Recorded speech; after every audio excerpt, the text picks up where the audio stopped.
देखो, अगर हमने गांव के लोगों को ये बात बता दी कि तुम ही राजकुमारी मेघालय हो, तो हो सकता है वो लोग तुम पर गुस्सा करें।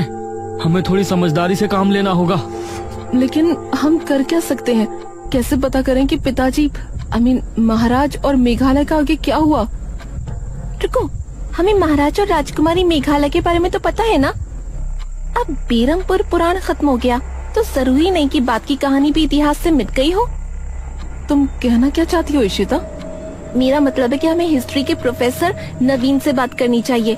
उन्होंने इतिहास की हर तरह की अजीब से अजीब और पुरानी से पुरानी कथाओं घटनाओं के बारे में पढ़ने का शौक है। हो सकता है उन्होंने राजकुमारी मेघालय और महाराज विश्वजीत के बारे में भी पढ़ा हो। हाँ, सही कहा। हम लोग कल ही उनसे मिलने चलते हैं। अगली सुबह ये तीनों बिना किसी को बताए गांव से निकल गए। मेघना अनुज की बराबर में बैठी थी और इशिता पीछे थी। वैसे अनुज, एक बात पूछूं? हाँ बोलो। मैं तो मेघना की बेस्ट फ्रेंड हूँ, लेकिन तुम मेघना के लिए इतना क्यों फील कर रहे हो, जो उसकी हेल्प करने के लिए हमेशा तैयार रहते हो? इस पर मेघना ने इशिता की तरफ देखा। इशिता, मैं इस टाइम बहुत सीरियस हूँ। तुम प्लीज ऐसी कोई बात मत करो। मुझे अपने ऊपर इतनी गिल्टी फील हो रही है कि मैं ही जानती हूँ। बेरमपुर से 2 घंटे का सफर तय करके ये सभी प्रोफेसर नवीन के घर पहुंचे।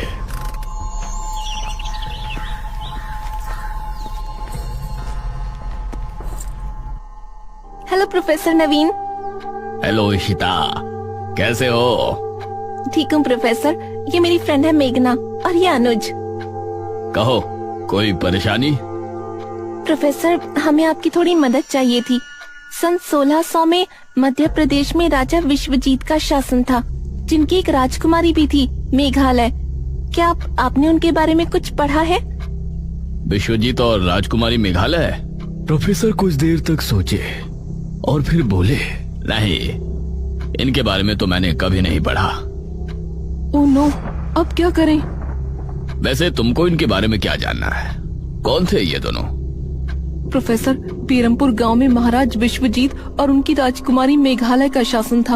उन्होंने अपने राज्य के लोगों की जान बचाने के लिए अपने राज्य को ही छोड़ दिया था, और उसके बाद उन दोनों का क्या हुआ ये किसी को पता नहीं चला।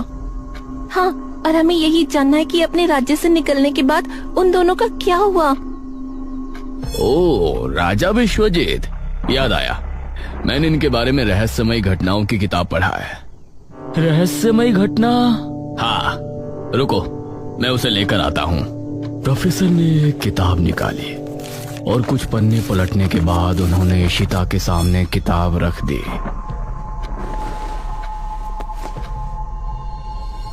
सन 1600 में जनकपुरी में एक अधेड़ उम्र का आदमी पहुंचा और वो एक सेठ के यहाँ काम करने लगा। सेठ ये देखकर हैरान था कि उस आदमी का चाल चलन, बोलने का तरीका, उठने बैठने, खाने पीने का अंदाज बिल्कुल राजा महाराजाओं वाला था। लेकिन पूछने पर वो बताता था कि वो एक मजदूर का बेटा है और अब अनाथ है। लेकिन इसके बावजूद किसी को उसकी बात पर भरोसा नहीं था। रात को सोते समय वो बार बार राजकुमारी मेघालय का नाम पुकारा करता था। धीरे धीरे उसकी तबीयत बहुत खराब होने लगी और उसके माथे पर हमेशा चिंता की लकीरें नजर आती थीं। कुछ ही महीनों में उसकी हालत बहुत बुरी हो गई और वो मरने के कगार पर आ गया। उसकी आखिरी ख्वाहिश भी बड़ी अजीब थी। उसने कहा कि उसे मरने के बाद उसका अंतिम संस्कार न किया जाए, बल्कि उसकी लाश को बेरमपुर गांव पहुंचा दिया जाए। लेकिन उस समय जनकपुर और बेरमपुर के बीच कहासुनी चल रही थी, इसलिए उस सेठ ने उसकी लाश को ताबूत में बंद किया और उसे जनकपुरी के जंगल की गुफा में रखवा दिया। यह सुनकर मेघना की आंखों में हल्के से अश्क नजर आए। मतलब उन्होंने मरते मरते भी अपनी प्रजा की सोची? मतलब? आपका बहुत बहुत शुक्रिया प्रोफेसर, आपकी वजह से हमारी बहुत हेल्प हुई है। You are welcome. ये तीनों प्रोफेसर से विदा लेकर वहाँ से निकले। अब हमें जनकपुरी जाना है और उस गुफा के अंदर उस ताबूत को खोज निकालना है। लेकिन इतने सालों बाद उनकी लाश हमें मिलेगी भी कि नहीं? वो तो वहाँ जाकर ही पता चलेगा। ये तीनों अब वापस से बेरमपुर पहुँचे। अनुज, इशिता, मेघना। हाँ पिताजी। तुम तीनों कहाँ से आ रहे हो? वो पिताजी, ये सब देखने जानने के बाद हम तीनों को काफी डर लग रहा था, तो हमने सोचा थोड़ा घूम कर आते हैं। ठीक है, लेकिन अभी भी निशिर मोलो से हम आजाद नहीं हैं। रात में कोई कहीं नहीं जाएगा, ठीक है? जी पिताजी। ये तीनों घर के अंदर पहुंचे और अनुज इनके साथ कमरे में गया। हम लोग शाम को 5 बजे यहाँ से निकलेंगे, ठीक है? लेकिन किसी ने देख लिया तो? कोई नहीं देखेगा। हम वहाँ जाएंगे, महाराज विश्वजीत की लाश ढूंढेंगे और उसे लाकर खंडहर में रख देंगे। बाकी का प्लान बाद में करेंगे। ये क्या बातें कर रहे हो तुम तीनों? मुखिया की आवाज सुनकर ये तीनों चौंक पड़े। उस समय मुखिया के साथ तांत्रिक महाराज और ठकुराइन ने भी इनकी बातें सुन ली थी। अब पिताजी, वो क्या अनुज बेटा, जो भी बात है ठीक से बताओ। महाराज विश्वजीत के बारे में तुम क्या बोल रहे थे? निशिर मोलो इसीलिए गांव में घूम रहे हैं क्योंकि उनको महाराज विश्वजीत की लाश चाहिए। उनकी लाश जनकपुरी के जंगल की गुफा में रखी है। लेकिन तुमको ये सब कैसे पता? और जैसा कि राजकुमारी मेघालय ने तय किया था कि निशिर मोलो जब ही जाएंगे जब राजकुमारी के कदम बेरमपुर की जमीन पर पड़ेंगे, तो ऐसा कैसे हुआ? इस पर मेघना ने एक कदम आगे बढ़ाया। क्योंकि राजकुमारी यहाँ आ चुकी है। कौन? मैं, मेघना। पिछले जन्म में राजकुमारी मेघालय मैं ही थी। यह सुनकर सभी की हैरानी का कोई ठिकाना नहीं रहा। मुखिया का मुंह खुला का खुला रह गया। ये तुम क्या कह रही हो? हाँ, जब से हम यहाँ आए हैं तभी से वो वापस आए हैं। और वो चाबी जिस तक पहुँचने में हमने आप लोगों की मदद की थी, उसके बारे में भी हमें हमारे सपने में पता चला था, जिसमें हमने हमारे पिछले जन्म के बारे में बहुत कुछ देखा था। जो भी हमने सपने में देखा वो सभी राजमहल में मौजूद है। मेघना की बातें सुनकर इन सभी को अब यकीन हो गया था कि वही राजकुमारी मेघालय है। तो मेघना बेटा, जनकपुरी में हम भी तुम्हारे साथ चलते हैं। उस ताबूत को ढूंढने में हम सभी को मेहनत करनी होगी। यह सुनकर अब इन तीनों की हिम्मत बंध गई थी। अब मुखिया ने भी अपनी गाड़ी निकाली और ये सभी जनकपुर के जंगल की तरफ चल दिए।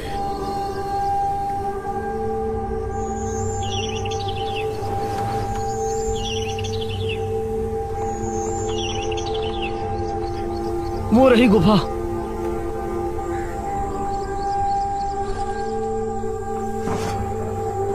उन्होंने टॉर्च निकाली और फिर गुफा के अंदर रवाना हो गए।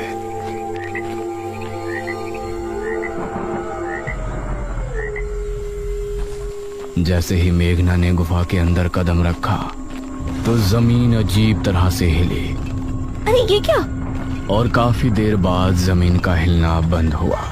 लगता है सालों से यहाँ कोई नहीं आया। ये कैसी आवाज है? गुफा में अजीब सी आवाज गूंजी, जैसे कई सारे कीड़े एक साथ रेंग रहे हैं।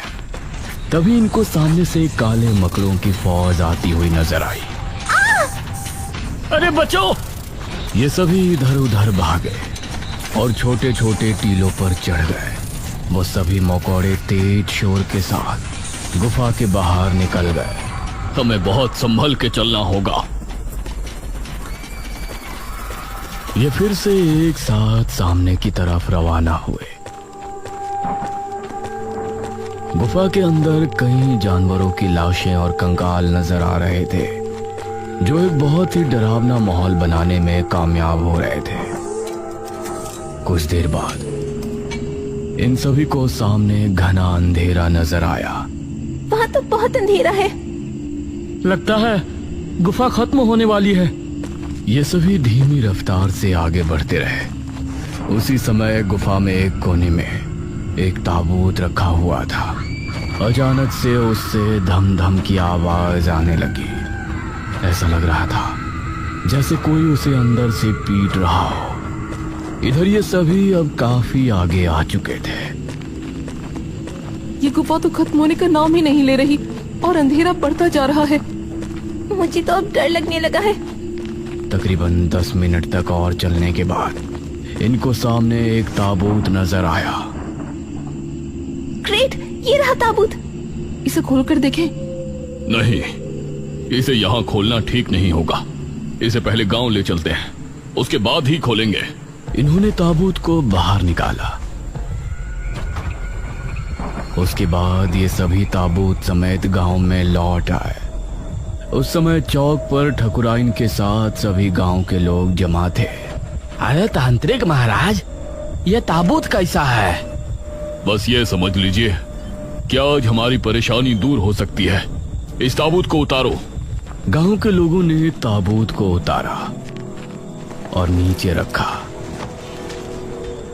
उसके बाद मेघना आगे बढ़ी और उसने ताबूत के ढक्कन पर हाथ रखा। सभी गांव के लोग ये देख हैरान थे कि शहर से आई ये लड़की ही इस ताबूत को क्यों खोल रही है। मेघना ने एक लंबी सांस भरी और फिर झट से उसे खोल दिया। ताबूत के खुलते ही सभी लोग हैरान रह गए। उसके अंदर अभी भी महाराज का कंकाल था, जिसके गले में कीमती मालाएं और शाही लॉकेट डला हुआ था। उसे देखते हुए मेघना की आंख में हल्के से आंसू छलक आए। पिताश्री, अरे ये क्या कर रही है? अंधेरा होने वाला है। आज आप सभी अपने घरों से बिल्कुल बाहर नहीं निकलेंगे। कोई खिड़की, कोई दरवाजा खुला ना रहे। सब कुछ बंद रखकर यही प्रार्थना करेंगे कि आज रात हम सभी को निशिर मोलो से हमेशा के लिए छुटकारा मिल जाए। सभी ने तांत्रिक महाराज की बातों को स्वीकार किया और एक एक करके सभी अपने घरों में चले गए। सभी खिड़की और दरवाजे बंद हो गए। चौक पर इस समय सिर्फ ये 6 लोग खड़े थे। अनुज मेघना को बड़ी गौर से देख रहा था। तांत्रिक महाराज, लेकिन निशिर मोलो पिताजी के शव को लेकर कहाँ जाएंगे? ये तो हमें भी नहीं पता पुत्री। अगर तुमको ये करने में दुख हो रहा है तो तुम यहाँ से जा सकती हो। हम लोग जिस तरह से 400 साल पहले जी रहे थे, फिर से वैसे ही जी लेंगे। नहीं, हमने उस जन्म में भी अपनी प्रजा की सोची थी। इस जन्म में भी हम आप सभी को निशिर मोलो से आजाद करवा कर ही दम लेंगे। उस समय सभी को मेघना में राजकुमारी मेघालय की झलक नजर आ रही थी। धीरे धीरे रात के 9 बज गए और गांव में निशिर मोलो की आवाज गूंजने लगी।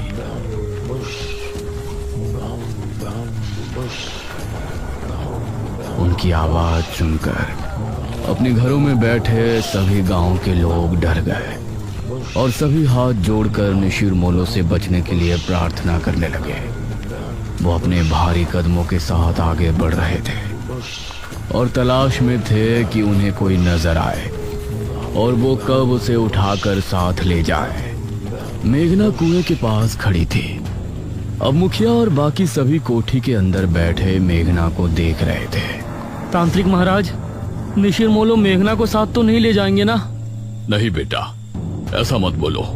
निशिर मोलो अपनी मध्यम चाल चलते हुए कुएं की तरफ बढ़ रहे थे। जैसे ही उनको सामने मेघना नजर आई तो उनकी आंखें और तेज चमकने लगी। उन्होंने रुककर मेघना को देखा और फिर ताबूत खुलने लगा। उसके अंदर से सुनहरी रोशनी निकलने लगी और मेघना उसकी तरफ खींचने लगी। नहीं, हमें मत ले जाइए।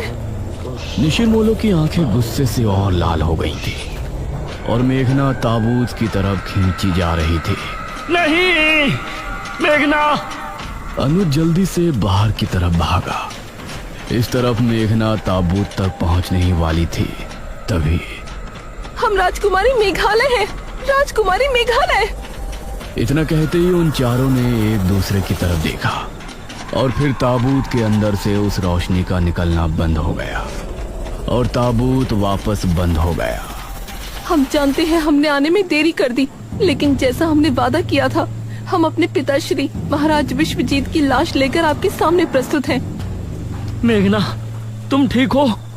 इस समय निशिर मोलो ने अनुज पर ध्यान नहीं दिया और वो सभी एक साथ बोले, कहाँ है वो दुष्ट राजा विश्वजीत? उसके इतना कहते ही मेघना और अनुज ने मिलकर सामने रखे ताबूत से कपड़ा हटा दिया और उसे खोल दिया। उसके अंदर पड़े कंकाल को देखकर निशिर मोलो जोर से हुंकार भरने लगे। वो ताबूत के पास आकर रुके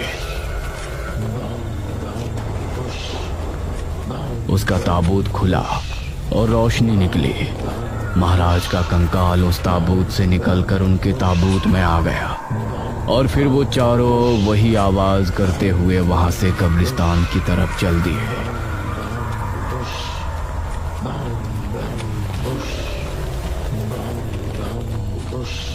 उनके जाते ही बाकी सभी लोग भी कोठी से बाहर आ गए। मेघना तो ठीक है? हाँ। बेटी, हम तुम्हारा धन्यवाद किस मुंह से करें, कुछ भी समझ में नहीं आ रहा। मुझे खुशी है कि जो परेशानी मेरे कदम रखने की वजह से गांव में आई थी, मैंने उसको आप सभी की मदद से दूर कर दिया है। उसके बाद मेघना ने अनुज की तरफ देखा और मुस्कुरा दी। अनुज ने भी मेघना को स्माइल पास की।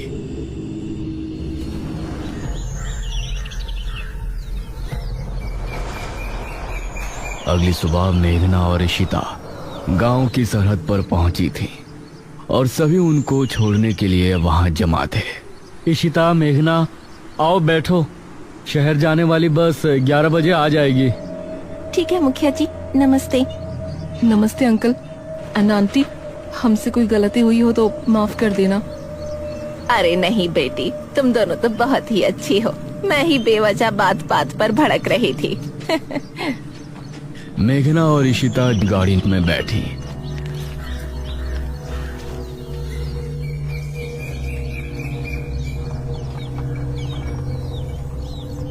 अनुज, निशिरमोलो जब हमें ले जा रहे थे तो तुम बिना कुछ सोचे क्यों बाहर भाग आए?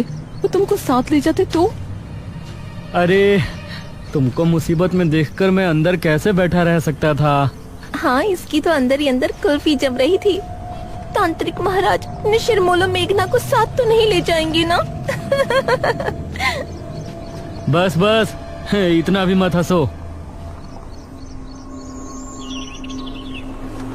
अनुज ने मेघना और इशिता को बस में बैठाया और जब तक बस आगे नहीं बढ़ी वो वहीं खड़ा उन्हें देखता रहा।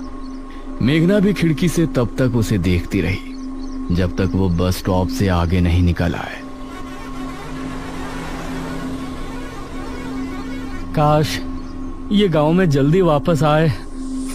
वैसे राजकुमारी मेघालय, आपने मृत्युंजय अमृत का सैंपल इसीलिए लिया है ना कि गांव में वापस जल्दी आ सको? इस पर मेघना मुस्कुराई। अवश्य आएंगे सखी।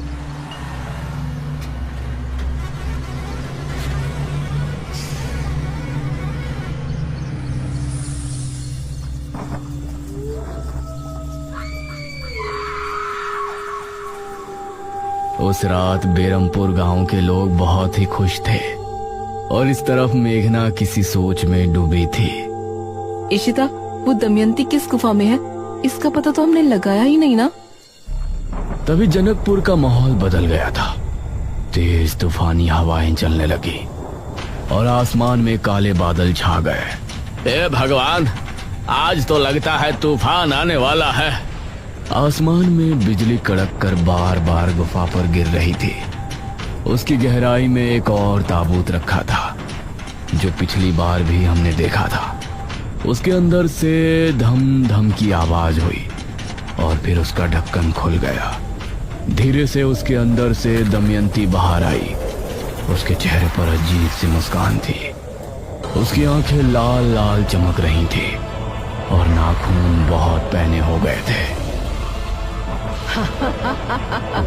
हम जाग उठे हैं, हम फिर से आजाद हो गए, आजाद हो गए हम। वो भयानक अंदाज में हंसती हुई गुफा से बाहर की ओर बढ़ गई। उसके चेहरे पर एक रहस्यमय मुस्कान थी जो आने वाले खतरे की तरफ इशारा कर रही थी।